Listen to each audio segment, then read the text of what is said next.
हरि हरे राम। अगर आप लोग में से मैक्सिमम लोग अगर उसमें अगर एब्सेंट थे तो मैं वहीं से शुरू करूंगा, और आप लोग ने सभी ने जो लोग है अभी जो सबने अटेंड किया है तो हम लोग आज श्लोक संख्या 1 से लेंगे। किसी को याद है? मैं फर्स्ट जब भागवतम लोग जब स्टार्ट किए तो हम लोग भागवतम का मैंने कहा था आप लोगों को कि निमिषरण्य में 88,000 ऋषि मुनि बैठे हुए थे और वहां पर सुक गोस्वामी जी आए, सुत गोस्वामी जी आए, रोम हर्षणी सुत गोस्वामी जी आए और फिर जो है उनको कुछ प्रश्न पूछा गया और उसी संदर्भ में भागवतम की एक एडवर्टाइजमेंट होती है। वो क्लास आप लोग अटेंड किए थे क्या? कंफर्म कीजिए आप लोग जल्दी से, लिख के कंफर्म करके आप लोग दीजिए। अगला आप लोग ने कंफर्म क्लास किया है तो हम लोग श्लोक से स्टार्ट करेंगे।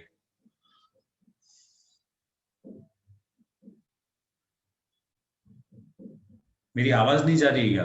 Any problem? हरे कृष्णा, मेरी आवाज नहीं जा रही है क्या? आ रही है प्रभु जी, आ रही है। आ रही है ना जी। तो आप लोग वो लास्ट क्लास किए थे क्या? जो फर्स्ट क्लास जो पहला जो मैं भागवतम पे जो क्लास दिया था वो आप लोग अटेंड किए थे क्या सब कोई? प्रभु जी मैंने मिस किया। प्रभु जी। हरे कृष्णा प्रभु जी। हरे कृष्णा हरे कृष्णा।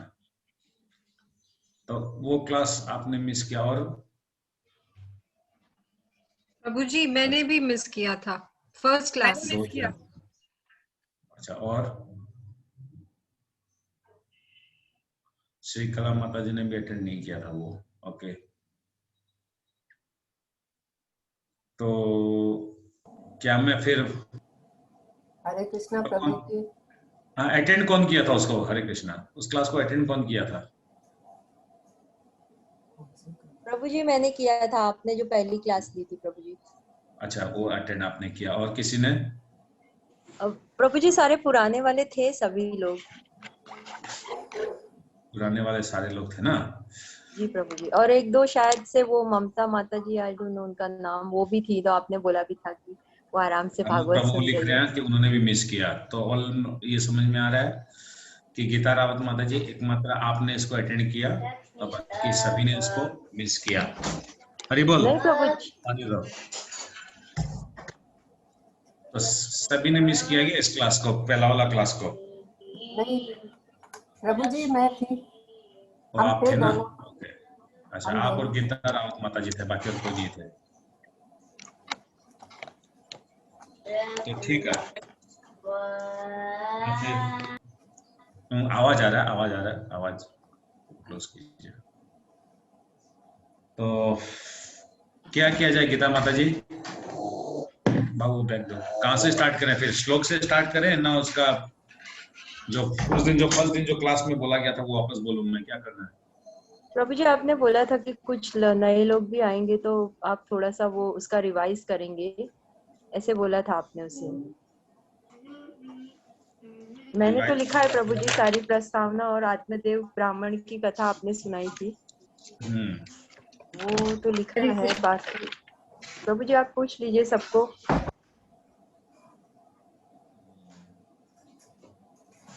मतलब हम समय नष्ट नहीं करना चाहता एक्चुअली में। इतना अगर हम लोग डिले करेंगे तो भागवतम खत्म होने में बहुत साल लग जाएगा।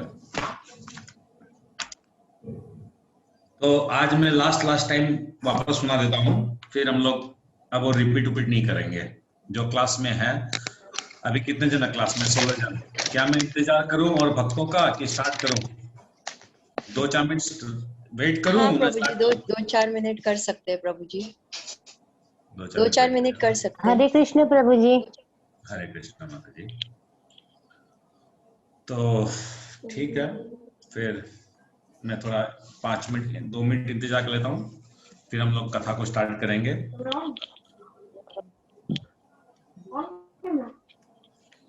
बंदा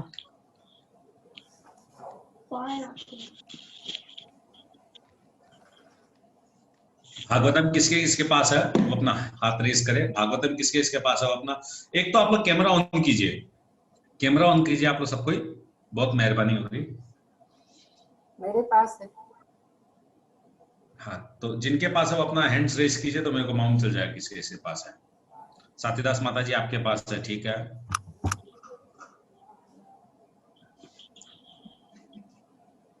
और किसी के पास नहीं है ना?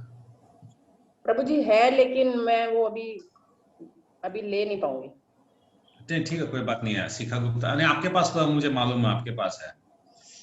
और किसी के पास मेरे नहीं पास है? भी है प्रभु जी। अब मेरे आपकी पास माता जी के पास मेरे भी है। पास भी है। मेरे पास भी है। हरे कृष्णा प्रभु जी। मेरे पास मत कीजिए, आप लोग हाथ रेस कीजिए ना। हाथ रेस करने से मैं आप लोगों को देख हाथ पाऊंगा ना रेस किसके किया, पास आप है। देख ही नहीं रहे। ओह अच्छा, ओके, आपके पास है, मेरे पास है, ठीक है। शिखा माता जी के पास है, साथीदास माता जी के पास है। बाकी आप लोग किसी के पास नहीं है, मतलब रामू प्रभु, श्रीकला माता जी, रिंकू माता प्रभु जी, जी आप गीता लोग रावत के पास भी है। हैं? गीता रावत माता जी के पास भी है। हाँ ओके, हाँ उनके पास भी है, राइट, करेक्ट, वो भी लेके भावना आए। डांगी के पास भी है प्रभु जी। किसके पास? भावना डांगी के पास। प्रभु जी सुनीता राय चौधरी माता जी के पास भी है, कुमुद माता के पास भी है।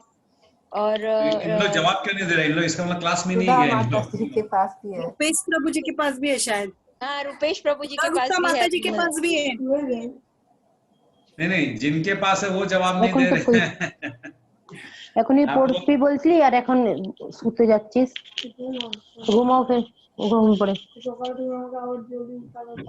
হ্যাঁ ঘুমিয়ে পড় আমি কান থেকে বের করে प्रभु जी मैंने हाथ ऊपर करके रखा है। हाँ नहीं ठीक है, आप लोग नीचे कर लीजिए अब, ठीक है, मैं कंफर्म हो गया आप जिन लोग के पास है, ठीक है, okay, thank you so much. तो क्या करें, अपने 9 बजने को आ गया, शुड वी स्टार्ट? और हम लोग और भक्तों का इंतजार करना है, क्या करना है? स्टार्ट कर सकते हैं प्रभु जी, 9 बज ही रहे हैं। वही, we should start instead of, yes Prabhu ji, we should actually start. में हम लोग को तो नियम से तो we should start with first shloka, yes actually we should start with first shloka, मगर Yes, सभी प्रभु का ऐसा कहना है कि सबको आज नए आए हैं मैक्सिमम लोग, तो नो प्रॉब्लम। लोग हरे कृष्णा प्रभु जी, शॉर्ट में प्रभु जी स्टोरी बता सकते हैं आप? वैसे वो वाली स्टोरी बहुत से लोगों को पता होगी शायद, आत्मदेव ब्राह्मण की, शायद। ओके, तो वही करता हूँ मैं फिर। तो कोई भी प्रोडक्ट बेचने के पहले उसका एक तो एडवर्टाइजमेंट होता है, ठीक उसी प्रकार जो है भागवतम को स्टार्ट करने के पहले आचार्य लोग कुछ कथा सुनाते हैं। तो हम लोग जब स्टार्ट करेंगे भागवतम से रिलेटेड कि ये भागवतम में क्या रखा गया है,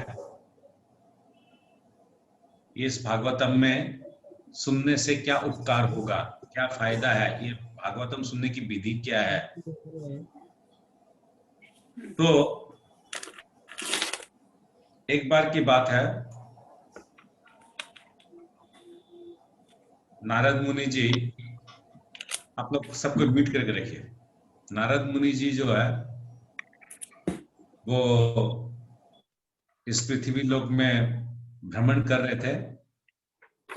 तो जब वो भ्रमण कर रहे थे तब उन्होंने देखा कि एक स्त्री और उसके 2 संतान खूब रो रहे हैं।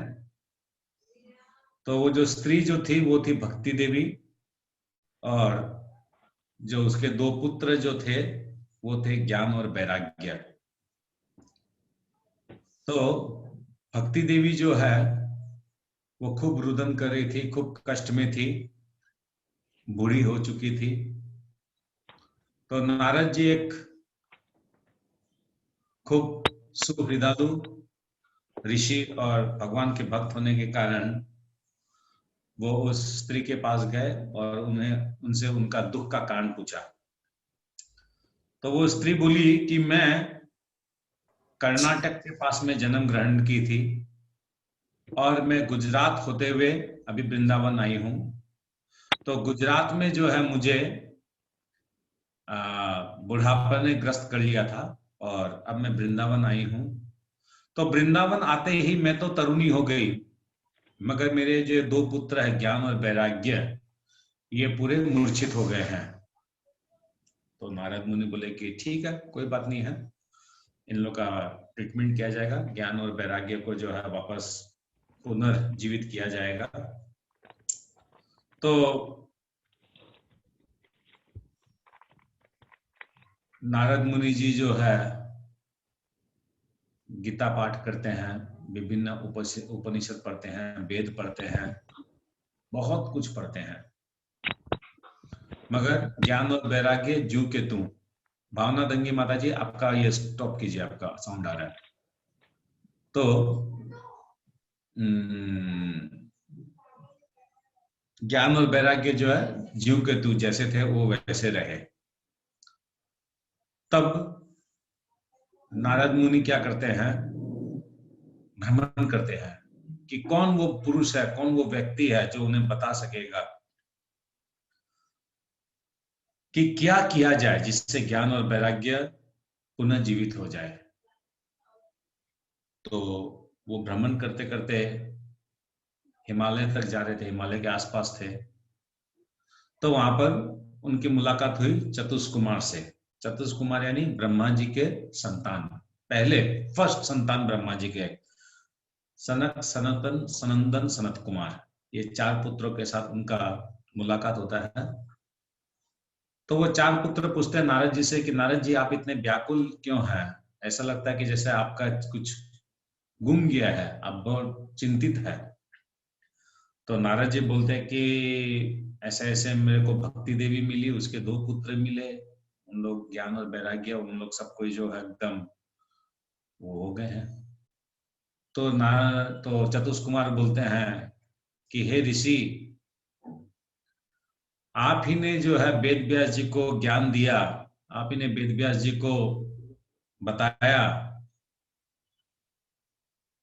कि भागवतम सर्वोच्च है, भागवतम के ऊपर कुछ भी नहीं है। श्रीमद् भागवतम को जो सुन लेता है, श्रवण कर लेता है, पढ़ लेता है, पाठन करता है, तो वो शुद्ध हो जाता है और उससे भक्ति उजागर होती है और उससे ज्ञान और वैराग्य दोनों आ जाते हैं।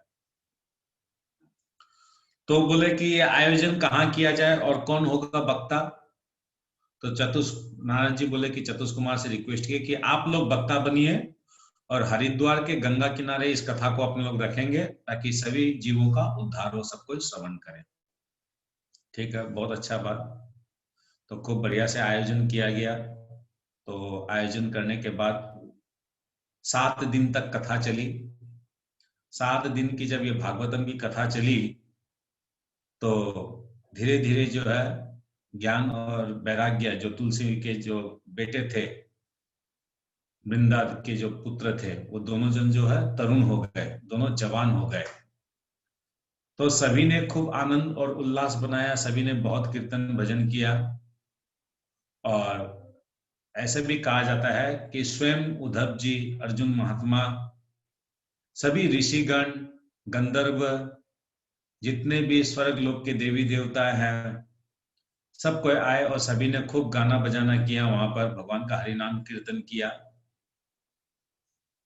फिर नारद जी पूछते हैं चतुष्कुमार से कि हे चतुष्कुमार, जिस प्रकार ये साधारण जीव का उद्धार करता है, भक्ति जीवन में अग्रगति पाने के लिए ये उत्साहित होता है, उत्साह दिलाता है भागवतम, क्या ये कोई अगर व्यक्ति जिसकी मृत्यु अकालीन अगर मृत्यु हो गई है, जिसके समय से पहले मृत्यु हो गई है, अगर भूत प्रेत योनि को अगर वो प्राप्त कर लेता है, तो क्या उसका भी जीवन उद्धार होता है इस भागवतम सुनने से? तो चतुष्कुमार बोले हाँ, एकदम बिल्कुल होता है। बोला क्या आप लोग उसकी भी कथा सुनाएंगे? बोला हम जरूर सुनाएंगे। उसके पहले चतुष्कुमार बोलते हैं कि यस, उसके पहले नहीं, बाद में।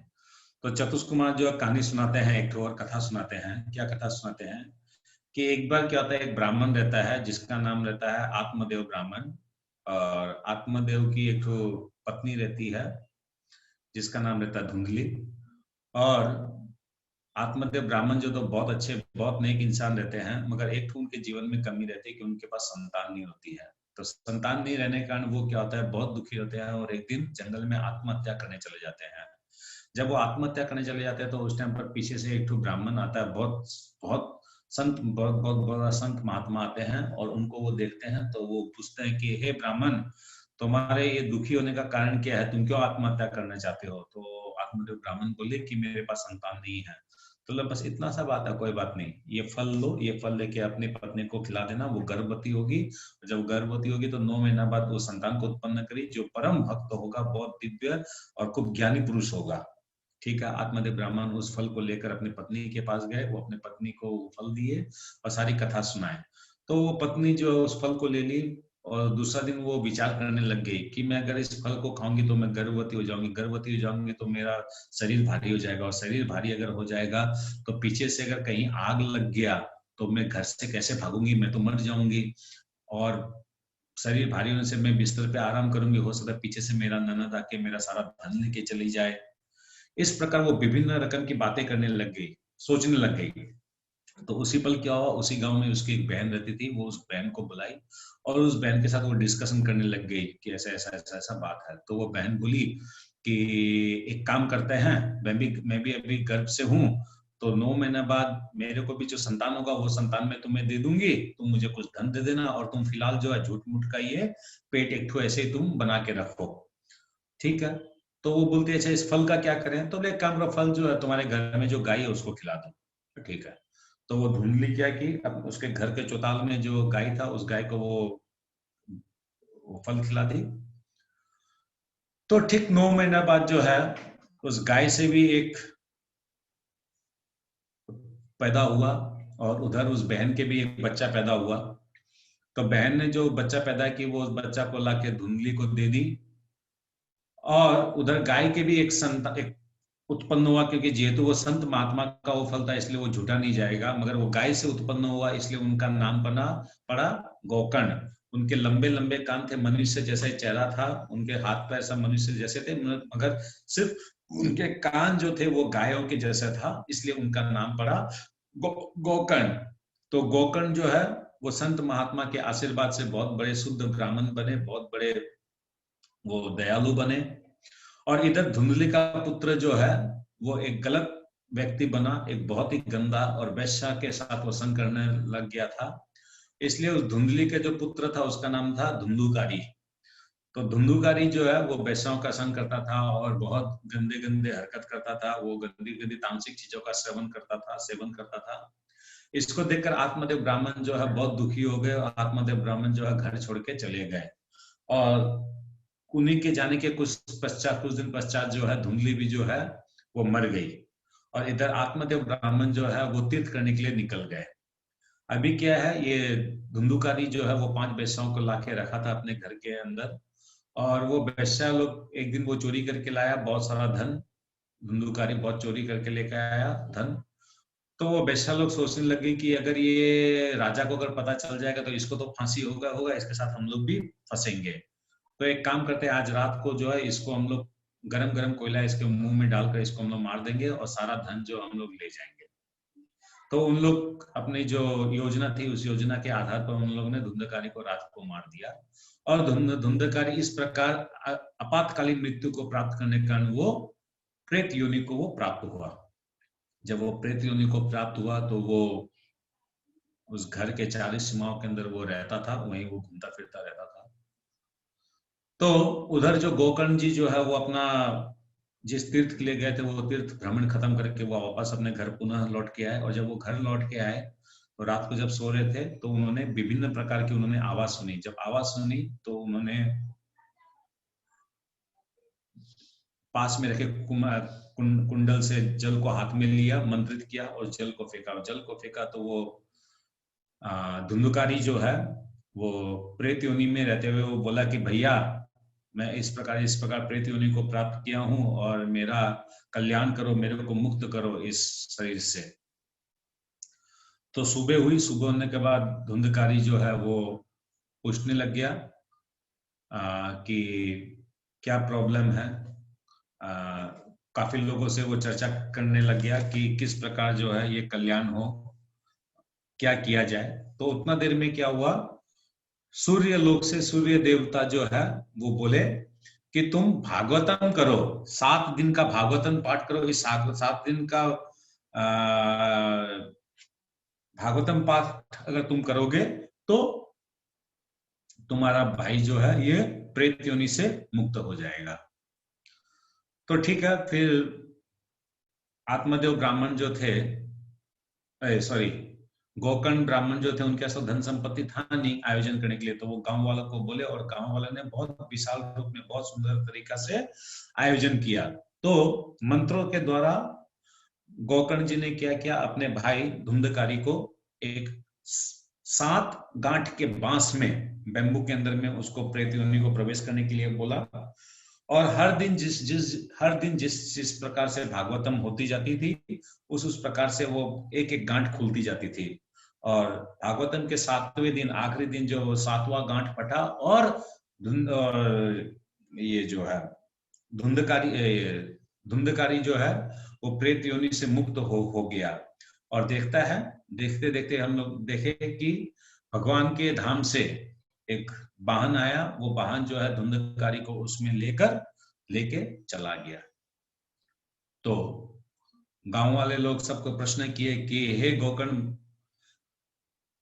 भागवतम हमने भी सुनी, भागवतम धुंधकारी ने भी सुनी, मगर मोक्ष जो है सिर्फ धुंधकारी का हुआ, हमारा नहीं हुआ। तो गोकर्ण महाराज बोले कि उसने खूब एकाग्रता से सुनी इसलिए उसका मुक्त हुआ, और आप लोग एकाग्रता से नहीं सुने इसलिए आप लोगों का मोक्ष नहीं हुआ। आप लोग भी वापस पुनः सामने साल आप लोग वापस इसका आयोजन कीजिएगा, और इस बार आप लोग अगर एकाग्रता से सुनेंगे तो आप लोग सभी का मोक्ष होगा। तो इस प्रकार जो है चतुष्कुमार ने नारद मुनि को बताया कि किस प्रकार भागवतम जो है सिर्फ जीते जी जो जीव सुनते हैं सिर्फ उन्हीं का कल्याण नहीं करता है, मरने के उपरांत भी जो पितर दोष होते हैं या जिनके घर में कोई भूत प्रेत इस टाइप का कोई भी योनि को अगर प्राप्त होता है तो वो व्यक्ति भागवतम सुनने के माध्यम, भागवतम सुनने से वो वैकुंठ को प्राप्त होता है। फिर आगे प्रश्न पूछते हैं और नारद मुनि जी चतुष्कुमार को कि इस भागवतम सुनने की सिस्टम क्या है, इस भागवतम को कैसे सुन सकते हैं, कौन इसके लायक है, कौन सुनने लायक, इसके अप्रोप्रिएट स्टूडेंट कौन है। तो चतुष्कुमार बोले कि ये भागवतम को 7 दिन 7 रात में सुनना चाहिए। अगर आप लोग नहीं सुन पाते हैं तो कोई बात नहीं, जैसे कलियुग का प्रभाव है, 1-1 घंटा 2-2 घंटा जैसे भी सुन पाए वैसे सुनिए इसको। आप लोग को इसको भागवतम को जो है निराहार व्रत करके सुनना चाहिए, मगर कलियुग है कोई बात नहीं, आप लोग खा पी के सुनिए, कोई प्रॉब्लम नहीं है। एक स्थान पर एकाग्रता से बैठ के सुनना चाहिए, अगर ये भी पॉसिबल नहीं है कोई बात नहीं है, आप लोग चेयर पे बैठ सुनिए, हाथ में कलम पेन लेके जैसे भी है वैसे सुनिए। सुनना जरूरी है, श्रवण करना जरूरी है भागवतम को। फिर अब बोलते हैं बोलने का क्या है, मतलब बोलने के लिए इसके लिए जो सही जो है वो होना चाहिए जो परंपरागत, जो इस परंपरा से आया हुआ जो है उसी को ही, भगवान से जो जुड़ा हुआ परंपरा उससे जिसने भागवतम को सुना है, समझा है, आचार्य से सुना है, उसी को ही भागवतम बोलना चाहिए, ताकि उसकी शुद्धता रहे बोलने में और सुनने वाले का भी शुद्धिकरण हो। फिर एक योग्यता और बोलते हैं कि जिस प्रकार वेद व्यास जी ने लिखा है, भक्तों ने कहा है, उसको हूबहू उसी प्रकार से ही हम लोग को भागवतम को बोलना चाहिए या सुनना चाहिए। तो ये हो गया भागवतम का बैकग्राउंड, भागवतम का advertisement. What is Bhagavatam, how is Bhagavatam helpful to us. Bhagavatam को बोलने की विधि, सुनने की विधि। बोलने की विधि में और एक बात आता है, कोई व्यक्ति अगर प्रारंभ में ही भागवतम करेगा, उसके पहले ही अगर वो रुपया पैसा या धन दौलत की या फिर कोई भी प्रकार की वो अगर कुछ एक्सपेक्टेशंस रख के अगर वो भागवतम बोलता है तो वो भागवतम सुनने का कोई बेनिफिट नहीं मिलेगा, क्योंकि भागवतम बोलने वाला खूब प्योरिटी से भागवतम को बोलना चाहिए ताकि श्रवण करने वाले के हृदय को स्पर्श करे। नहीं तो क्या होगा कि मैं 1 लाख 5 लाख 10 लाख रुपए का डिमांड करूंगा तो सुनने वाला जो है वो हमेशा उसी चिंता में रहेगा, 7 दिन खत्म होने वाला है, उसको 10 लाख का पेमेंट करना है, ये करना है, वो करना है। ऐसा नहीं है। Bhagavatam is free of cost. Bhagavatam का कोई रुपया पैसा चार्ज 1 लाख 2 लाख 5 लाख कुछ भी नहीं होता है। भागवतम फ्री में प्रचार का चीज है ये। तो ठीक है, इसी के साथ अब हम लोग शुरुआत करेंगे। जिन लोगों के पास भागवतम है वो सबको अपनी अपनी भागवतम का चैप्टर 1 कैंटो 1 चैप्टर 1 श्लोक नंबर 1 खोल ले। जिनके पास नहीं है, एक्चुअली मैं यहाँ पर जो होस्ट माता जी है वो आज आई नहीं है, नहीं तो मैं स्क्रीन में सब कुछ बना के रखा था। अगर मैं उसको शेयर करता तो आप लोग उससे भी बहुत अच्छा से पढ़ सकते थे और सुन सकते थे, मगर ये हमारा दुर्भाग्य है कि प्रभु जी वो आपका होस्ट दिखा रहा है कि आप होस्ट बन चुके हैं। ओ अच्छा, मैं होस्ट हूँ क्या? Okay okay okay okay, very good, तब हो जाएगा। हाँ वो Okay. लिस्ट में दिखा रहा है Prabhu. Thank you so much.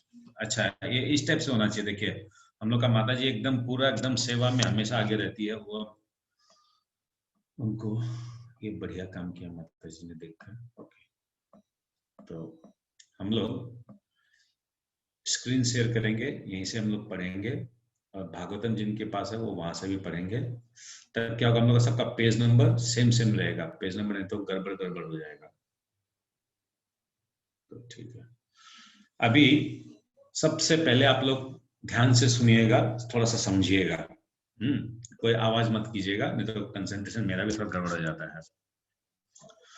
ओम नमो भगवते वासुदेवाय।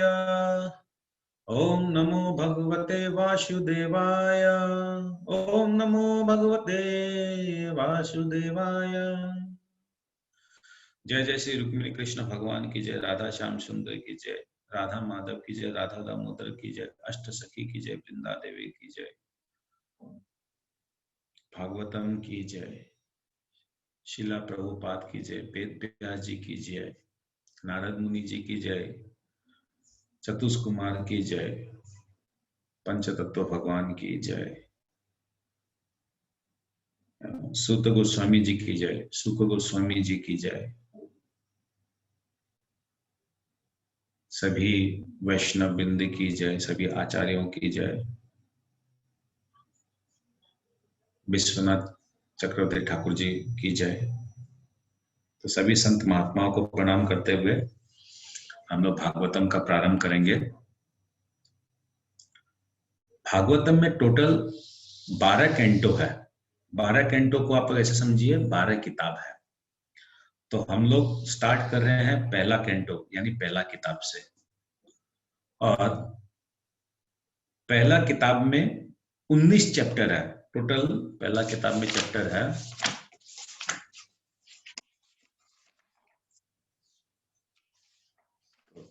1 2 3 4 5 1 2 3 4 5 6 7 8 9 नहीं 10 एक सेकंड रुकिएगा। हाँ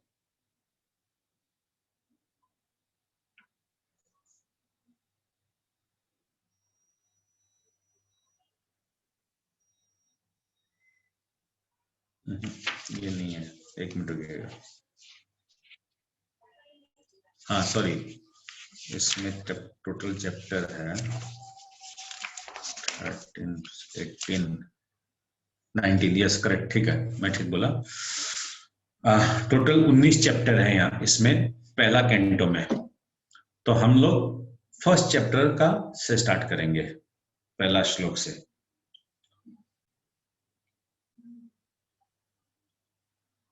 सीनरी इस टाइप से है, थोड़ा सा आप लोग को मैं समझा देता हूं, तब क्या समझने में बहुत आसान होगा। वेद व्यास जी ने भागवतम को कहा और गणेश जी भागवतम को लिख रहे थे। तो वेद व्यास जी के पुत्र हुए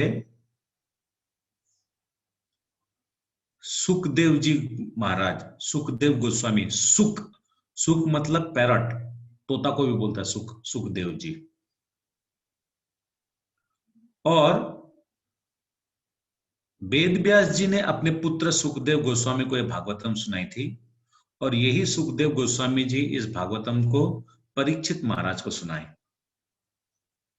वेद व्यास जी के और एक स्टूडेंट हुए जिनका नाम हुआ सूत गोस्वामी। इस बार क्या है? सूत। पहले वाले थे सुख, दूसरा वाले हैं सूत।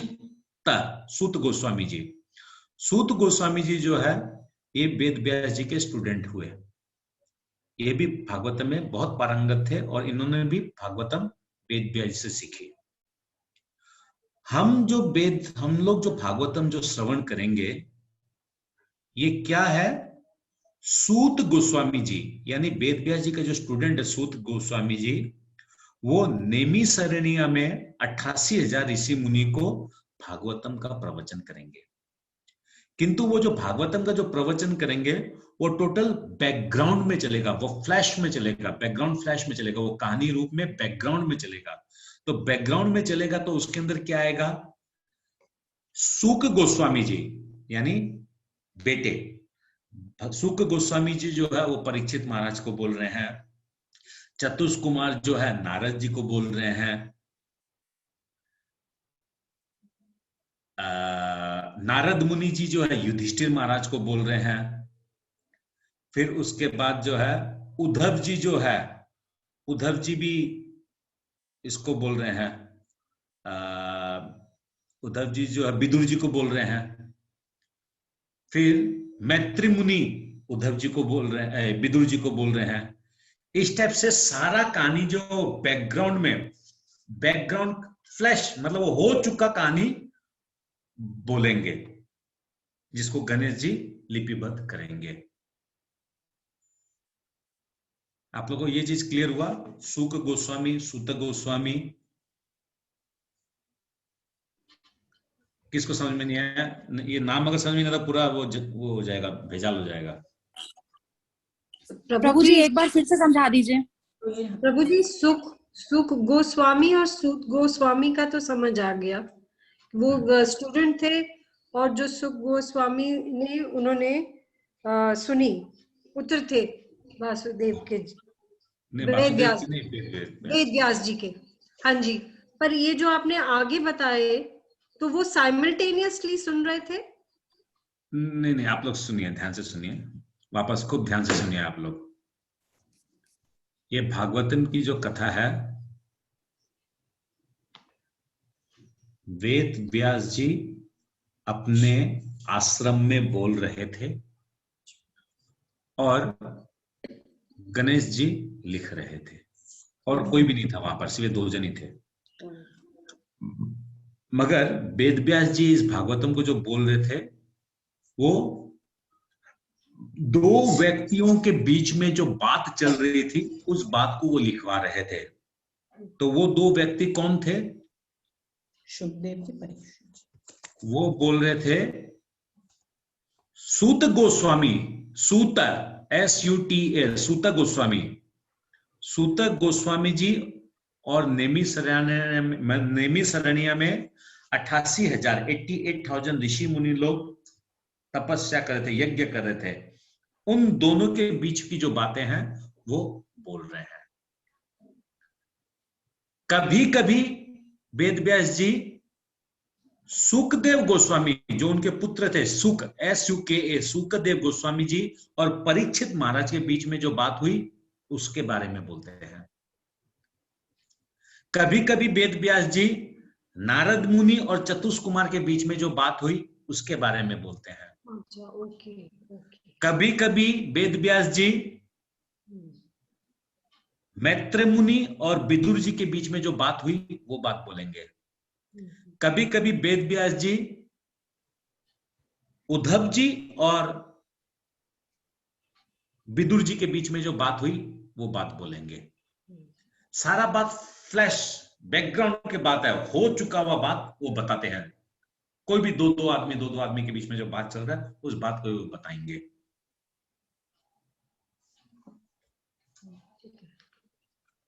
भाई आप लोगों को क्लियर हुआ नहीं हुआ? आप लोगों को जिसको क्लियर नहीं है आप लोग बोलिएगा, अगर नहीं बोलेंगे तो देखिए मेरे को तो पता चलेगा नहीं और फिर वो कथा समझ में जी नहीं प्रभु आएगी। जी, अभी अभी बिल्कुल क्लियर है प्रभु जी। सभी को क्लियर है ना? अभी भी किसी को जी। कंफ्यूजन है? अभी हमने पेयर बना के लिख लिया है प्रभु जी, बिल्कुल क्लियर है। यस, ओके, ये बहुत अच्छा किया वृंदा माता जी, यस वेरी गुड। इस टाइप से लिखते रहने से और क्लियर हो जाएगा। तो okay, so from today onwards, आज से जो हम लोग शिला प्रभुपाद के आशीर्वाद से, वेद व्यास जी के आशीर्वाद से हम लोग जो है अब स्टार्ट करेंगे। तो पहला अध्याय, मैं क्या बोला, इस पहला कैंटो में 19 चैप्टर है। हम लोग पहला चैप्टर में आज प्रवेश करेंगे, पहला चैप्टर को हम लोग स्टार्ट करेंगे। तो पहला चैप्टर में क्या हो रहा है कि सबसे प्रथम वेद व्यास जी 3 श्लोक में प्रणाम कर रहे हैं, नमन कर रहे हैं और भगवान की स्तुति कर रहे हैं फर्स्ट 3 श्लोक में। तो पहला चैप्टर का नाम है मुनियों की जिज्ञासा, इंग्लिश है क्वेश्चन बाय द सेजेस। मुनियों की जिज्ञासा, कौन मुनियों की जिज्ञासा, क्या है वो जिज्ञासा, क्या उनके उत्तर हैं, वो अब हम लोग वन बाय वन हम लोग श्रवण करेंगे। तो मैं आप लोग से दरख्वास्त करूंगा, जो मोटे अक्षर में जो लिखे हुए हैं मैं सिर्फ उन्हीं को ही एक लाइन से मैं पढ़ूंगा, श्लोक नहीं पढ़ूंगा, अनुवाद नहीं पढ़ूंगा। सिर्फ ये जो मोटे अक्षर में जो लिखे हुए हैं आप लोग के बुक्स में भी मिलेंगे, जिसको इंग्लिश में बोलते हैं ट्रांसलेशन और हिंदी में बोलते हैं तात्पर्य। हम लोग तात्पर्य को पढ़ेंगे एक लाइन से। और कोई एक माताजी या प्रभु को एक सेवा ले ले कि आज का तारीख एक कॉपी डाल ले, आज का तारीख, कैंटो नंबर, चैप्टर नंबर, श्लोक नंबर, कहां से स्टार्ट किया और कहां फिनिश किया। और ये जो स्क्रीन जो मैं शेयर करूंगा, स्क्रीन में पेज नंबर कितना रहेगा, ये पेज नंबर जो आप लोग को यहां दिखेगा इस पॉइंट पर, ये पेज नंबर भी इस टाइप से लिख के रखिएगा। तो हम लोग का क्या होगा, कंटिन्यूटी रहेगा। और आप लोग एक और चीज मेरे को सहायता कीजिए, ये भागवतम एक्चुअली में डेली होना चाहिए, चाहे आधा घंटा के लिए हो, चाहे 5 श्लोक के हो, डेली होना चाहिए। अगर आप लोग को सबको कोई सुइटेबल टाइम हो, सोमवार से लेकर शुक्रवार तक जो गीता क्लास है वो तो अपना टाइमिंग में होगा, उसके अलावा अगर आप लोगों को कोई टाइम वैसा अगर मिले तो आप लोग वो भागवतम ग्रुप में चर्चा कीजिएगा। ओके, शिला प्रभुपाद की जय। हे प्रभु, हे वसुदेव पुत्र श्री कृष्ण, हे सर्वव्यापी भगवान, मैं आपको सादर नमस्कार करता हूँ। मैं भगवान श्री कृष्ण का ध्यान करता हूँ क्योंकि वे परम सत्य है और व्यक्त ब्रह्मांडों की उत्पत्ति, पालन तथा संहार के समस्त कारणों के आदि कारण है। वे प्रत्यक्ष तथा अप्रत्यक्ष रूप से सारे जगत में अवगत रहते हैं और वे परम स्वतंत्र है क्योंकि उनसे परे अन्य कोई कारण हो ही नहीं सकता। उन्होंने ही सर्वप्रथम आदि जीव ब्रह्मा जी के हृदय में वैदिक ज्ञान प्रदान किया। उन्हीं के कारण बड़े बड़े मुनि तथा देवता उसी तरह मोह में पड़ जाते हैं जिस प्रकार अग्नि में जल या जल में स्थल देखकर कोई माया के द्वारा मोहग्रस्त हो जाता है। उन्हीं के कारण ये सारे भौतिक ब्रह्मांड जो प्रकृति के तीनों गुणों की प्रतिक्रिया के कारण अस्थायी रूप में प्रकट होते हैं, वास्तविक लगते हैं, जबकि ये अवास्तविक होते हैं। अतः मैं उस भगवान से कृष्ण का ध्यान करता हूँ जो भौतिक जगत के भ्रामक रूप से सर्वथा मुक्त अपने दिव्य धाम में निरंतर वास करते हैं। मैं उनका ध्यान करता हूँ क्योंकि वो ही परम सत्य है। नारद मुनि जी पहला श्लोक में श्री भगवान, कौन से भगवान की, वसुदेव पुत्र, यानी वसुदेव पुत्र श्री कृष्ण, है जन्माद्य अश्यतो तेने ब्रह्म हृदय ये आदि कवे मुयंती यत्सुरय। तो मैं ध्यान करता हूं, किसका ध्यान करता हूं, उस वासुदेव पुत्र श्री कृष्ण को जो परम सत्य है, सर्वव्यापी है, परम सत्य, परम गुण, परम ज्ञानी, परम पिता, परमेश्वर, जो परम है, हर प्रकार से जो परम है, उस वासुदेव पुत्र को मैं सर्वप्रथम प्रणाम करता हूं। वो भगवान क्या है? सर्वव्यापी है, हर जन जन में है, हर कण कण में है। Non living things, living things, moving, non moving, आकाश, ब्रह्मांड, तारा, सूर्य, जितना कुछ हम लोग को इस जगत में, इस भौतिक जगत में, या इस 14 ब्रह्मांड में, या इस 14 ब्रह्मांड के बाहर, या असंख्य कोटि ब्रह्मांड में जो कुछ भी है, उन सब में भगवान व्याप्त है। भगवान अपने शक्तियों के माध्यम से भगवान व्याप्त है, और भगवान वहां पर प्रेजेंट होने के कारण ही सब कुछ मूव कर रहा है, सब कुछ का मूवमेंट हो रहा है, सब कुछ चल रहा है अपने सुचारू रूप से। ये चीज हम लोग को भगवत गीता में भी मिला है। मैं आपको सादर नमस्कार करता हूं। मैं भगवान श्री कृष्ण का ध्यान करता हूं, क्योंकि वे परम सत्य है। सत्य सनातन श्री हरि, सत्य की प्रकाष्ठा भगवान श्री कृष्ण है। सत्य शब्द ही सिर्फ भगवान के लिए प्रयोग किया जाता है। अपने बोला जाता है सत्य में वह जयते। क्या है वो सत्य? वो सत्य कृष्ण है। कृष्ण ही एकमात्र सत्य है, बाकी सब मिथ्या है। इसलिए यहां पर क्या बोल रहे हैं कि मैं उस भगवान का ध्यान करता हूं। कौन से भगवान का? जो वासुदेव पुत्र श्री कृष्ण है, जो परम सत्य है, जो सर्वव्यापी है, परम सत्य है। सत्य सनातन श्री हरि, सत्य की प्रकाष्ठा है। वो आदि है, क्योंकि वो और वो व्यक्त ब्रह्मांडों की उत्पत्ति, पालन तथा संहार में समस्त कारण के आदि कारण है। भगवान श्री कृष्ण क्या है? जितने भी ब्रह्मांड है, असंख्य कोटि जितने भी ब्रह्मांड है, चाहे हमारा ये ब्रह्मांड है, हमारा जो यूनिवर्स जिसमें हम रहते हैं, इसकी उत्पत्ति, इसका पालन और इसका संहार सब कुछ भगवान करते हैं, भगवान के द्वारा होता है।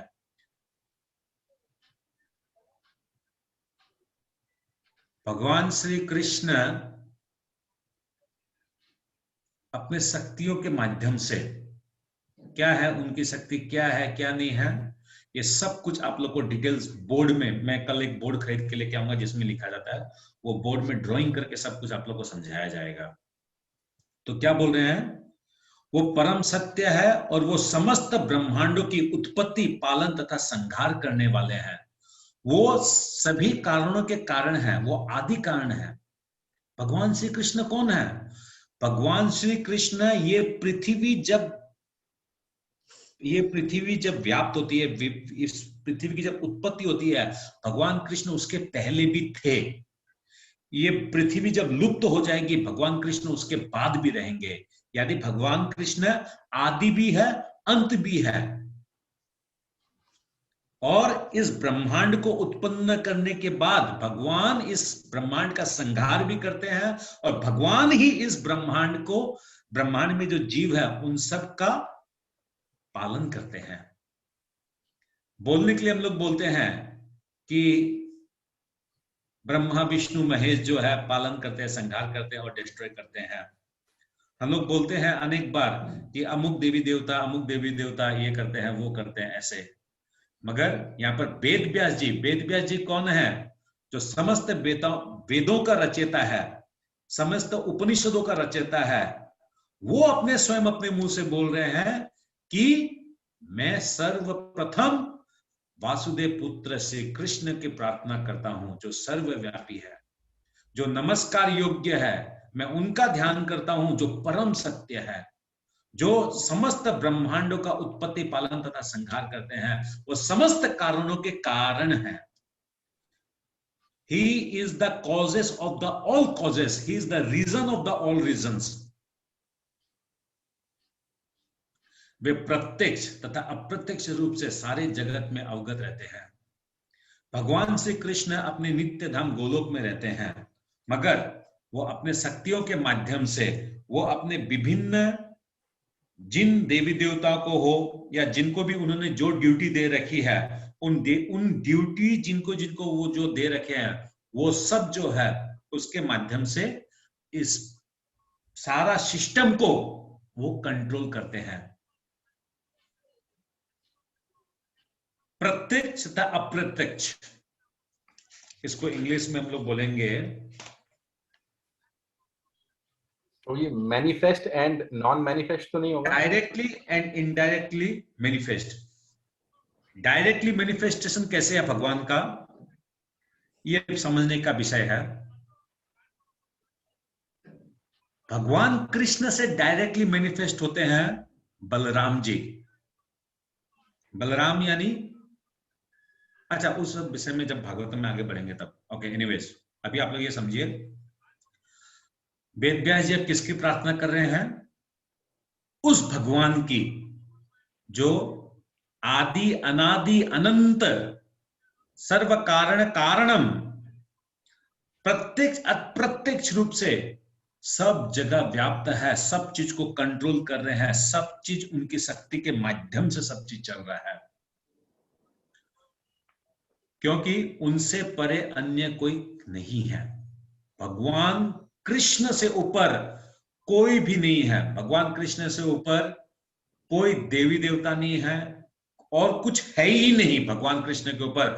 He is the supreme personality of God head, he is the top most. उनके ऊपर और कुछ भी नहीं है। आप लोग सब कोई कैमरा बंद कर रखे हैं, वेरी वेरी गुड। तो I am talking to myself. तो ठीक है, वो फिर आगे बोलते हैं वेद व्यास जी, उन्होंने ही सर्वप्रथम आदि जीव ब्रह्मा जी के हृदय में वैदिक ज्ञान प्रदान किया। ये जो पृथ्वी है ये ध्वंस हो जाती है जब ब्रह्मा जी का एक दिन ब्रह्मा जी का जब ये 100 साल जब पूरा होता है। ब्रह्मा जी का 100 साल कितना लंबा है, क्या है क्या नहीं है, ये हम लोग को भगवत गीता में मिला और आगे भी हम लोग चर्चा करेंगे। तो ब्रह्मा जी का जब ये 100 वर्ष जब पूरा हो जाता है जीवन का, तब ये पूरा ब्रह्मांड जो है ये विनाश हो जाता है, लुप्त हो जाता है। और ये ब्रह्मांड विष्णु में प्रवेश करता है। कौन विष्णु, क्या विष्णु, कितने प्रकार के विष्णु होते हैं, ये सब हम लोग आगे चर्चा करेंगे ड्राइंग के माध्यम से। तो जब वापस जब सृजन होता है इस पृथ्वी की, तो जितने जीव रहते हैं उन जीवों में सबसे ज्ञानी ब्रह्मा जी रहते हैं। तो भगवान ब्रह्मा जी को सिलेक्ट करते हैं और ब्रह्मा जी को फिर भगवान स्वयं वेदों का ज्ञान देते हैं। और वो ब्रह्मा जी कौन है? वो ब्रह्मा जी विष्णु के नाभि कमल से निकलते हैं। और उस ब्रह्मा जी, वो ब्रह्मा जी जो समस्त वेदों का, समस्त शास्त्रों का ज्ञान भगवान से उपलब्ध करते हैं, उसी ब्रह्मा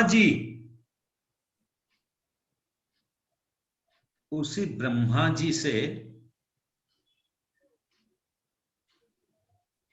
ये परंपरा, ये भगवत गीता की परंपरा, ये भागवतम की परंपरा इस गौड़ीय माधव संप्रदाय में आई है। इसलिए हम लोग को फुल्ली ट्रस्ट, फुल फेथ के साथ हम लोग को ये भागवतम श्रवण करना चाहिए, पढ़ना चाहिए कि ये ब्रह्मा जी से होते हुए आई है और ब्रह्मा जी ने इसको डायरेक्टली भगवान से सुना है, डायरेक्टली। तो क्या बोल रहे हैं? उन्होंने ही सर्वप्रथम आदि जी ब्रह्मा जी के हृदय में वैदिक ज्ञान प्रदान किया। उन्हीं के कारण ब्रह्मा जी के टोटल 10 पुत्र हुए, उसके अंदर नारद जी, चतुष्कुमार, इस प्रकार बहुत सारे मुनि, मनु महाराज हुए, इस टाइप से हुए। शतरूपा हुई, सरस्वती हुई, ये आएगा आगे, सब कुछ आएगा। हम लोग जो बोलते हैं ना शंकर, शंकर शंकर जो है ये भी ब्रह्मा जी के कपोल से आए थे। बराह अवतार जो है वो ब्रह्मा जी के छींक से, मटर का एक तो दाना टाइप से हुआ, उससे हुआ। तो इस प्रकार ब्रह्मा जी ने पूरी सृष्टि, फिर ब्रह्मा जी इस ज्ञान को उपलब्ध करते हैं, तपस्या करते हैं, और तपस्या करने के बाद ब्रह्मा जी इस सृष्टि को वापस पुनः सृजन करते हैं। ब्रह्मा जी जो इस भगवान के शुद्ध भक्त हैं, तपस्या करते हैं, उसके पीछे भी बहुत सुंदर लीला आएगी आगे, कि भगवान गर्भोदक्षाय विष्णु से जब आए, नाभि कमल पे ऊपर थे, तो निकल के जब देखे चारों तरफ पानी ही पानी, तो वो कहां से उनकी उत्पन्न हुई है, कहां से वो निकले हैं, ये जानने के लिए वो उस पद्म फूल, उस लोटस के अंदर से वापस जो नीचे का जो स्टेम जो लगा हुआ था, उसमें वो जाना शुरू किए कि वो कहां से उत्पन्न, ये कहां का बिगिनिंग पॉइंट क्या है, वो जानने के लिए वो करोड़ों करोड़ों साल तक वो नीचे जाते गए, किंतु उसका बिगिनिंग पॉइंट वो नहीं निकाल सके। तो वापस उस लोटस फूल के ऊपर में आते हैं, पद्म फूल के ऊपर आते हैं, और तब उनको आवाज सुनाई देता है तप, तप, उनको तप शब्द, दो अक्षर सुनाई देता है, त और प, तप। तब शब्द सुनते ही ब्रह्मा जी को मालूम चल जाता है कि उनको तपस्या करने का आदेश मिला है, और तब वो भगवान की तपस्या करते हैं, और तब भगवान उनको दर्शन देते हैं, और भगवान उनको वेदों का, शास्त्रों का समस्त ज्ञान देता है, और भगवान फिर उनको बोलते हैं कि तुम इस सृष्टि को सृजन करो और इसमें जीवों का उद्धार करो, इन जीवों को उसमें प्रवेश कराओ, ताकि ये जीव जो है असंख्य कोटि साल से, जुग जुगांतर से इन लोग जन्म ले रहे हैं, मृत्यु ले रहे हैं, और शरीर के बाद शरीर धारण कर रहे हैं। ये जीव जो है, इनका मूल उद्देश्य, मूल कारण जो है इनका ये है कि ये भगवान की सेवा करे, भगवान की भक्ति करे, और भगवान को प्राप्त करे, और भगवान को प्राप्त करके ये इस बार मेरे परम धाम को आए। इस कारण से हम लोग को ब्रह्मा जी इस ब्रह्मांड के अंदर में हम लोग को प्रवेश करवाते हैं। ये आगे आएगा, बहुत विस्तार में आएगा, कैसे प्रवेश होता है, ये ब्रह्मांड कैसे बनता है। फिर आगे क्या बोलते हैं, उन्हीं के कारण बड़े बड़े मुनि तथा देवता उसी तरह मुंह में पड़े जाते हैं, जिस प्रकार माया में लोग पड़ते हैं। तो यहाँ पर ये कहा जा रहा है कि भगवान इतनी सुंदर सृष्टि का निर्माण करते हैं, वेद व्यास जी स्वयं बोल रहे हैं, भगवान इतनी सुंदर सृष्टि का निर्माण करते हैं कि यहाँ पर जीव का एकमात्र आने का कारण है कि जीव अपना कल्याण करे, भक्ति करे, और अपना उद्धार करे, और भगवान के परम धाम को प्राप्त करे। मगर इन जीवों की तो छोड़ी दो, बड़े बड़े ऋषि मुनि भी बहुत सारे हैं, जो लोग इस पृथ्वी में आते ही इस पृथ्वी का जो माया जाल है, इस पृथ्वी का जो आकर्षण है, इस पृथ्वी का आकर्षण होना चाहिए कृष्ण के प्रति, मगर इस पृथ्वी में आकर हमारा आकर्षण हो जाता है रुपया, पैसा, स्त्री, पुरुष, सेक्स, इनके प्रति हमारा आकर्षण हो जाता है। यहाँ पर आकर्षण बोला जा रहा है कि आपको जीवों को जब डाला गया, आपका आकर्षण होना चाहिए सिर्फ और सिर्फ कृष्ण के प्रति, कृष्ण के प्रति आकर्षण, कृष्ण के श्री चरणों में भक्ति के प्रति आकर्षण। अगर हमारा आकर्षण विभिन्न विभिन्न अन्य अन्य वस्तुओं में रहती है, और ये आकर्षण क्या है, इसको वेद व्यास जी क्या बोलते हैं, माया। खूब सुंदर नाम दिया है, माया। मम इति माया, जो नहीं है उसको ढूंढना और उसको प्राप्त करना, वो माया है। माया शब्द मतलब जो नहीं है मगर उसके पीछे दौड़ रहे हैं उसको प्राप्त करने के लिए, वो है माया। तो यहां पर क्या क्या बोला है, राजस्थान, गुजरात, ये सब जगह आप लोग देखेंगे कि मेरू हिंदी में बोलते हैं उसको, मिराज इंग्लिश में बोलते हैं, हिंदी में बोलते हैं, मतलब कि मतलब वो दूर से देखा पानी है, मगर पास जाके देखा तो पानी नहीं है, वो रास्ता में जो अलकतरा है उसका भाप निकलता है, इट इज नॉट वाटर, वो है माया। जो नहीं है उसको पाने की इच्छा, वो माया है। प्रभु जी मरुचिका बोलते हैं, मरुचिका। हाँ, मरुचिका, यस, मरुचिका, करेक्ट। उन्हीं के कारण ये सारे भौतिक ब्रह्मांड जो प्रकृति के 3 गुणों की प्रतिक्रिया के कारण अस्थायी रूप में से प्रकट होते हैं, वास्तविक लगते हैं। अब ये बहुत सुंदर लाइन है, खूब समझने का चीज है। जो लोग भगवत गीता पहले किए हैं वो सारे समझेंगे। इसलिए बोला जाता है कि पहले हम लोग को भगवत गीता का कोर्स कंप्लीट करना चाहिए, फिर भागवतम में प्रवेश करना चाहिए, ताकि समझ में आए। मगर ठीक है, हम लोग यहाँ पर कुछ लोग नए लोग का बहुत रिक्वेस्ट आ रहा था, तो हम लोग को भी अपने लोग दिए हैं। भागवतम सबके लिए, सभी को सुनना है, तो इसलिए थोड़ी और मेहनत करनी पड़ेगी मेरे को, क्योंकि जिन लोगों का गीता सुना उनको तो क्लियर है, मगर आप लोग को जो नए लोग जुड़े उनको क्लियर करने के लिए ठीक है, जैसे प्रभुपाद की इच्छा। उन्हीं के कारण ये सारे भौतिक ब्रह्मांड, ये ब्रह्मांड क्या है? भौतिक बोला गया है, इसको आध्यात्मिक नहीं बोला गया है। आध्यात्मिक तो सिर्फ इस ब्रह्म ज्योति के ऊपर में, ब्रह्म ज्योति भी आध्यात्मिक जगत में आता है, मगर ब्रह्म ज्योति के ऊपर में मैं बोलूंगा वो शाश्वत धाम होता है, वो बैकुंठ होता है, वो साकेत है, वहां पर मथुरा है, वहां पर गोलोक वृंदावन है। तो इस जगत को जहां पर हम रहते हैं, इसको क्या बोला गया? भौतिक ब्रह्मांड, यानी भौतिक चीज, यानी ये मेटेरियलिस्टिक है, यानी इसका एक दिन समाप्त होगा, एक एंडिंग होगा, इसका एक बिगिनिंग है। इस भौतिक जगत में, इस ब्रह्मांड में जो प्रकृति के 3 गुणों की प्रतिक्रिया के कारण अस्थायी रूप से प्रकट होते हैं, यानी इस भौतिक ब्रह्मांड में master player, the biggest top player जो है, वो है 3 गुण। 3 गुण क्या होते हैं? सतोगुण, रजोगुण, तमोगुण। ये 3 प्रकार के गुण होते हैं जो माया देवी द्वारा, जो दुर्गा माता द्वारा ये सारा पार्ट लेता है। अब ये 3 गुण क्या है, ये अगर हम लोग चर्चा में जाएंगे तो 20 दिन 25 दिन का क्लास यही हो जाएगा। तो ये आप लोग भगवत गीता में आप लोग वहां पर सुनिएगा और समझिएगा। तो ये भौतिक ब्रह्मांड जो है, ये 3 गुणों की प्रतिक्रियाओं के कारण अस्थायी रूप से प्रकट होता है। वास्तविक लगता है, जबकि ये अवास्तविक होता है। ये घर मेरा, ये धन मेरा, ये बीवी मेरा, ये बच्चा मेरा, रुपया पैसा मेरा, गाड़ी मेरा, बंगला मेरा, एफडी मेरा, बैंक बैलेंस मेरा, सब मेरा मेरा मेरा मेरा करता रहो, मालूम नहीं है ये मेरा मेरा नहीं है। ये मेरा मेरा ही डुबाएगा, मेरा कुछ भी नहीं है। जैसे आया था वैसे एक दिन चला जाएगा, सिर्फ मेरा मेरा करता रह जाएगा। क्योंकि भगवान बोल रही है, क्या बोल रहे हैं? भगवान स्वयं बोल रहे हैं, और इसको वेद व्यास जी बोल रहे हैं फिर, कि ये ब्रह्मांड भौतिक है। और हम लोग को भगवत गीता में बोलता है क्या? दुखालयम अशाश्वतम। ये ब्रह्मांड क्या? दुखालय है, यहाँ पर दुख ही दुख है, मगर हम लोग यहाँ पर सुख खोजने का कोशिश करते हैं। जो चीज नहीं है उसको ढूंढ रहे हैं, यानी यही माया है। दुखालयम अशाश्वतम। This is temporary.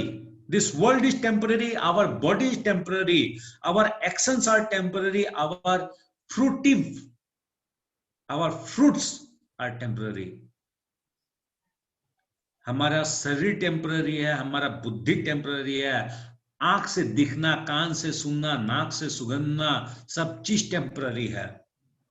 मगर फिर भी ये ज्ञान हम लोग नहीं लेते हैं कि ये टेम्पररी शरीर एक दिन चला जाएगा, उसके बाद क्या? उसके बाद क्या है life? What is that? Life after death जो है, वो ही मेन जर्नी है। और उस जर्नी को समझने के लिए, उस जर्नी में फ्री होने के लिए, उस जर्नी में लिबरेट होने के लिए, उस जर्नी में मोक्ष प्राप्त करने के लिए, उस जर्नी में सक्सेस होने के लिए, ये जो आप लोग अभी जो 1 घंटा अपना जीवन का जो दे रहे हैं, ये आप लोग को वो सक्सेसफुल दिलाएगा। प्रभुपाद की कृपा से हम लोग सब कोई जर्नी आफ्टर लाइफ क्या है उसको जान पाएंगे, उसको प्रैक्टिस करेंगे, उसको समझेंगे और उस राह पे चलने का हम लोग कोशिश करेंगे। तो क्या बोला गया आगे? अतः मैं उस भगवान श्री कृष्ण का ध्यान करता हूं जो भौतिक जगत के भ्रामक रूपों से सर्वथा मुक्त अपने दिव्य धाम में निरंतर वास करते हैं। वेद व्यास जी बोल रहे हैं, हे मूर्ख जीवों, हम लोग के लिए बोल रहे हैं, मेरे जैसों के लिए बोल रहे हैं, हे मूर्ख, तुम ये समझते हो कि भगवान श्री कृष्ण इस पृथ्वी से उत्पन्न हुए हैं? जैसे हमारा शरीर जो है अग्नि, वायु, जल, आकाश से जन्म उत्पन्न होता है, उस प्रकार भगवान श्री कृष्ण का शरीर भी ऐसे बना हुआ है, इस भौतिक जगत की वस्तुओं से बना हुआ है। कुछ मूर्ख बोलते हैं कि भगवान श्री कृष्ण जो है मर गए थे, बहलिए की तीर से भगवान कृष्ण मर गए थे। भगवान कृष्ण जन्म लेता है, भगवान कृष्ण जो है रामचंद्र जी से छोटा है, विष्णु से छोटा है, ये है वो है। भगवान कृष्ण तो रास लीला किए हैं, वो लीला करते हैं, हम नहीं करेंगे। उन सब के लिए यहाँ पर वेद व्यास जी बोल रहे हैं, हे मूर्खों, भगवान कृष्ण का जो शरीर है वो दिव्य है, वो इस भौतिक जगत से बना हुआ नहीं है। भगवान कृष्ण को सूर्य, चंद्रमा, पानी का प्यास और खाना, भोजन नहीं चाहिए। वो आत्मा राम है, स्वतः संतुष्ट है, वो उनको कुछ नहीं चाहिए, भौतिक जगत से कोई लेना देना नहीं है।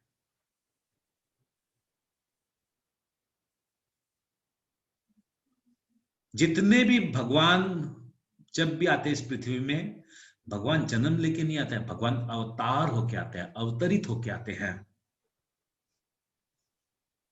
और जितने भी अवतार है भगवान के, एक और आज मैं खुला खुली आप लोगों को बोलता हूं, जितने भी भगवान के अवतार है जो हम लोग सुनते हैं, नरसिंह अवतार, बरा अवतार, वामन अवतार, या हम लोग का हंस अवतार, या कोई भी अवतार, राम अवतार, या जो भी हम लोग सुनते हैं, परशुराम अवतार, सारे अवतारों के नाम आएंगे इसमें, 24 अवतार है टोटल। ये जितने भी अवतार है ना, ये सब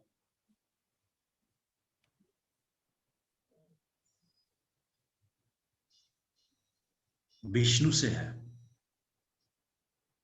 भगवान कृष्ण इसमें भी इन्वॉल्व नहीं होते हैं। सोचिए आप, भगवान कृष्ण ये सारा जिम्मेवारी विष्णु को दे दिए। विष्णु के जो बैकुंठ लोग है, विष्णु मतलब मैं यहाँ पर आप लोग को ड्राइंग के साथ समझाऊंगा। यहाँ पर विष्णु शब्द का मतलब मैं क्या समझाना चाह रहा हूँ, यहाँ विष्णु का मतलब मैं बोलना चाह रहा हूँ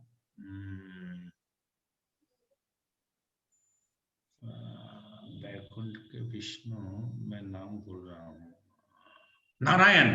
यस, नारायण। यहां मैं नारायण की बात कर रहा हूं। नारायण, भगवान नारायण यानी भगवान विष्णु का जो बैकुंठ लोक है, उस बैकुंठ लोक में इन समस्त जितने भी भगवान के अवतार हैं, इन सब का अपना अपना एक लोक है, अपना अपना घर है। जैसे जैसे भगवान का कमांड आता है, कृष्ण भगवान का कमांड आता है, वैसे वैसे ये एक एक जन यहाँ पर अवतार लेते हैं। सबका ड्यूटी बंधा हुआ है। तो क्या बोल रहा है यहाँ पर, क्या बोल रहे हैं वेद व्यास जी, खूब ध्यान से सुनिएगा। उन्हीं के कारण ये सारा भौतिक ब्रह्मांड, जो प्रकृति के 3 गुणों की प्रतिक्रियाओं के कारण अस्थायी रूप से प्रकट होता है, वास्तविक लगता है, जबकि ये अवास्तविक होते हैं। अतः मैं उन भगवान श्री कृष्ण का ध्यान करता हूं जो भौतिक जगत के भ्रामक रूपों से सर्वथा मुक्त अपने दिव्य धाम में निरंतर वास करते हैं। मैं उनका ध्यान करता हूं। मैं किसका ध्यान करता हूं? उस कृष्ण का जो अपने धाम में निरंतर रहते हैं। निरंतर मतलब इस पृथ्वी का प्रकट, इस पृथ्वी का प्रलय से कोई मतलब ही नहीं है। वो निरंतर है, वो अनंत है, वो वहीं रहते हैं। वो धाम है भगवान का गोलोक वृंदावन। तो वेद व्यास जी किसका ध्यान कर रहे हैं? उस गोलोक वृंदावन में जो 2 भुजा, 2 हाथ वाले जो श्याम सुंदर रूप के जो कृष्ण रहते हैं, मैं उनका ध्यान कर रहा हूं, जो निरंतर है वहां पर, जो परम सत्य है। जो नमस्कार के योग्य है, जो वसुदेव पुत्र है, जो सर्व कारण कारण है, जो आत्माराम है, जो सर्वव्यापी है, जो अनादि है, जो अनंत है, जो वेदों का ज्ञाता है, वेदों का वक्ता है,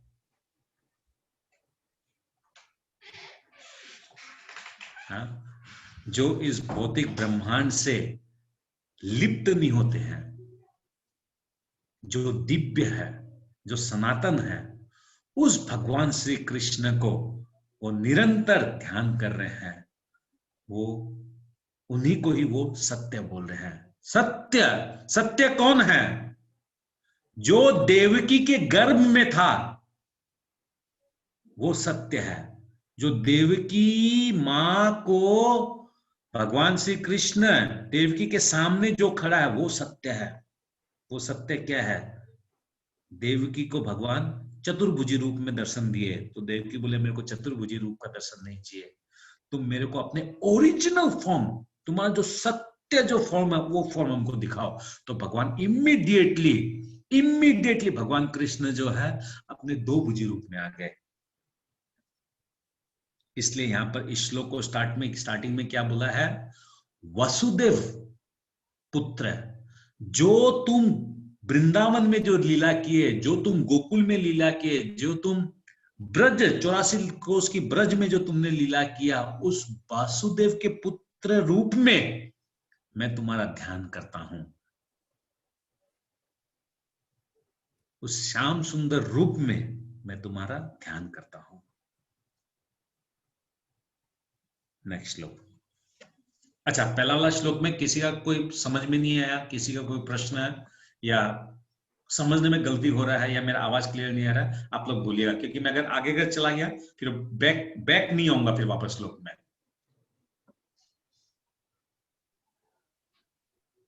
मेरी आवाज आ रही है कि नहीं आ रही है? आ रही है प्रभु जी, क्लियर है प्रभु जी, सब क्लियर है प्रभु जी। किसी का कोई प्रश्न है पहला श्लोक से रिलेटेड, कुछ भी चीज जो समझ में नहीं आया हो कि क्यों यहाँ पर क्या बोला गया, क्या इसका मीनिंग निकला है? प्रभु जी मेरा क्वेश्चन है, पर वो मैं बाद में आपसे पूछूंगी, नॉट रिलेटेड टू द श्लोक बट रिलेटेड। यस, ठीक है, बाद में पूछिएगा। सब इसका मतलब मैं ये समझू, आप लोग एक तो कैमरा ऑन कीजिए, कैमरा बंद करने से कल से हम लोग भागवतम क्लास नहीं करेंगे, Bhagavatam class will be stopped. ये कैमरा बंद करके मैं किससे बात कर रहा हूँ? मैं I am talking to Prabhu ji, camera on होना चाहिए प्रभु जी। प्रभु जी आप हमें देख पा रहे हैं ना? मैं किसी को नहीं देख पा रहा हूँ, सिर्फ कुमुद माता जी के अलावा, कुमुद माता जी अभी भी कैमरा ऑन की है, उसके अलावा मैं किसी को ही नहीं देख पा रहा हूँ। प्रभु जी हमारा तो पूरी क्लास में ऑन था प्रभु जी। प्रभु जी कैमरा ऑन है प्रभु जी। आप स्लाइड करके नेक्स्ट पेज में देखिए, मैं भी हूँ प्रभु जी। हाँ जी, सबके ऑन है। सॉरी, ये क्या नेटवर्क का प्रॉब्लम है क्या? इसका मतलब गैलरी व्यू में जाइए कैमरा ऑन है प्रभु जी, टॉप राइट में सबका प्रभु जी, सबका ऑन था प्रभु जी। प्रभु जी टॉप राइट में ओके, सॉरी है, आप लोग जाइए। क्षमा कीजिएगा मेरे को लगा कि सब कोई कैमरा बंद करके सुन रहा है, ऐसे नहीं, आज सबके ऑन थे प्रभु जी, सबके ऑन थे। अच्छा कोई बात नहीं, ठीक है, सॉरी है, मेरे को एक्चुअली किसी का भी चेहरा नहीं दिख रहा है, अभी भी नहीं दिख रहा है। ओके, एनीवेज अभी भी ऑन है। सबका कैमरा ऑन है प्रभु जी। ठीक है, ओके, श्लोक कितना बज गए? और 9:55। Okay, we should stop here then. हम लोग यही स्टॉप करते हैं। और आप लोग सबसे निवेदन है, आप लोग आपस में डिस्कशन कीजिए, ग्रुप में डिस्कशन करके ऐसा कुछ टाइमिंग सेट कीजिए कि हम लोग डेली आधा घंटा का ही चाहे क्लास हो, हम लोग श्रवण करें भागवतम। तब क्या होगा, हम लोग तब ये भागवतम कंप्लीट होगा, नहीं तो भागवतम कंप्लीट होने में बहुत सालों साल लग जाएंगे। आप लोग आपस में डिस्कशन कीजिए, मैं ग्रुप खोल देता हूँ भागवत। जो लोग भागवतम क्लास किए हैं अभी, उन लोग मेरे को आज कितना नंबर श्लोक किया वो आप लोग लिख के मेरे को भेजिए, तब मेरे को मालूम चल जाएगा कि आप लोग जो भागवतम का जो व्हाट्सएप ग्रुप है उसमें आप लोग है कि नहीं है। अगर नहीं है तो मैं आप लोग को उसमें जोड़ लूंगा, तो आप लोग को सारा मैसेज मिलता जाएगा, कब क्लास है कब नहीं है, क्या हम लोग को डिस्कशन करना है, क्या प्रश्न है। ओके, टेक्स्ट 1 से जो अभी हम लोग ने पढ़ा उससे मैं राधिका माता जी से पूछना चाहूंगा। राधिका माता जी, आपका कोई प्रश्न है? नहीं प्रभु जी, अभी तो कोई प्रश्न नहीं है। समझ में आया? ये श्लोक समझ में आया कि नहीं आया? हाँ जी प्रभु जी, समझ में आया। आनंद प्रभु, आपका कोई प्रश्न है?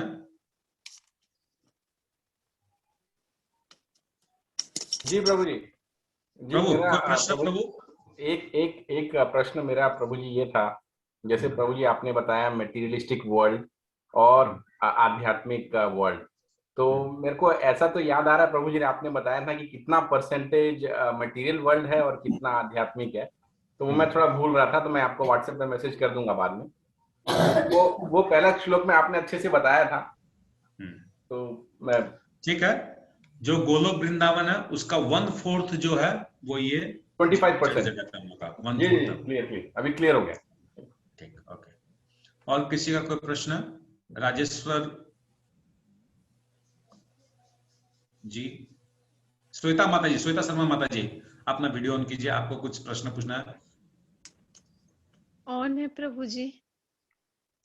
आपका भी ऑन है ना? Okay, that means something is from my side. नहीं, कोई नहीं दिख रहा मेरे को, सिर्फ आनंद प्रभु दिख रहे हैं और कुमुद माता जी देख रहे हैं, बाकी कोई नहीं दिख रहा है। नहीं प्रभु जी, हमारा सबका ऑन है। प्रभु जी आपका जो ऑटोमेटिक कैमरा है ना, जो बोलता है ना उसी का कैप्चर कर लेता है वो। प्रभु जी ओके, तो किसी का कोई अगर प्रश्न है तो आप लोग व्हाट्सएप ग्रुप में लिखिएगा। व्हाट्सएप ग्रुप ऑन है भागवतम का। प्रभु जी, और किसी का यस। हाँ जी, हरे कृष्णा प्रभु जी। प्रभु जी, मेरा प्रश्न ये था कि ब्रह्मा जी जब इतने उच्च हैं और उन्होंने डायरेक्ट सुनी ये कथा, तो पर हमारे पूरे वर्ल्ड के अंदर सिर्फ उनका एक ही मंदिर है जहाँ पुष्कर में, और कहीं उनको ऐसे पूजा नहीं जाता, तो श्राप मिला हुआ। यही तो बात है ना, अपने लोग का क्या है, ब्रह्मा जी से अगर आप कुछ मांगेंगे तो कुछ मिलेगा नहीं। ब्रह्मा जी से अगर आप मांगेंगे तो कुछ मिलेगा नहीं। ब्रह्मा जी अगर आपको देंगे तो भगवान ब्रह्मा जी क्या बोलेंगे, आपको शुद्ध भक्ति करने का ज्ञान देंगे। मगर इस पृथ्वी में अभी क्या चल रहा है कि किसका मंदिर बनाने से हम लोग को रुपया मिलेगा, बेटा मिल जाएगा, बेटी का शादी हो जाएगा, नौकरी मिल जाएगा, बिजनेस अच्छा चलेगा, एक महल खड़ा हो जाएगा। बहुत डिस्टर्बेंस हो रहा है। Okay, we should stop the class. बहुत डिस्टर्बेंस है। भागवतम ऐसे डिस्टर्बेंस में करने का चीज नहीं है, बहुत डिस्टर्बेंस है क्लास में। ओके, श्रीमद् भागवतम की जय, शिला प्रभुपाद की जय। ओम तत्सत। हरे कृष्णा प्रभु जी। प्रभु जी, हरे कृष्णा। हरे कृष्णा प्रभु जी। हरे कृष्णा। हरे कृष्णा, दंडवत प्रणाम प्रभु जी। हरे कृष्णा। हरे कृष्णा।